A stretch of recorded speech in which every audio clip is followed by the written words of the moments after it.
औज़ुबिल्लाहि मिनश्शैतानिर्रजीम बिस्मिल्लाहिर्रहमानिर्रहीम। उम्मीद है आप सब लोग खैरियत से होंगे, खुश होंगे।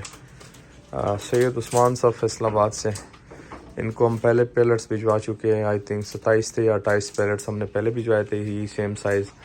और अब भी इनको 2 मज़ीद भिजवाने, क्योंकि वो जगह थोड़ी सी ज़्यादा बढ़ गई है उनके पास, तो 2 पैलेट्स मज़ीद इन्होंने लगाने हैं। तो 2 पैलेट्स का आर्डर, साथ में इनके 2 ऑटो ड्रिंकर्स हैं। उस्मान साहब, ये आपके 2 ऑटो ड्रिंकर्स हो गए, और 2 ये आपके पैलेट्स है। ये फैसल मोड्स के थ्रू मैं आपके लिए भिजवा रहा हूँ। इंशाल्लाह ये कल या परसों आपको मिल जाएंगे फैसल मोड्स के बस स्टेशन से। जी उस्मान साहब, ये इसकी टेपिंग हो रही है, ठीक है। 2 प्लास्टिक पैलेट्स हो गए और 2 ऑटो ड्रिंकर हो गए, और रिसिप्ट भी मैं शेयर करता हूँ आपके साथ। जी उस्मान साहब, 500 रुपये आपने वहाँ पे करने, 2 प्लास्टिक पैलेट्स और 2 ऑटो ड्रिंकर ये आपके हो गए। इंशाल्लाह कल आपको मिल जाएंगे या परसों आपको मिल जाएंगे। वीडियो एंड करते हैं, दुआ में याद रखिएगा, अपना ढेर सारा ख्याल रखिएगा, 5 वक्त की नमाज़ अदा कीजिएगा। अल्लाह हाफ़िज़।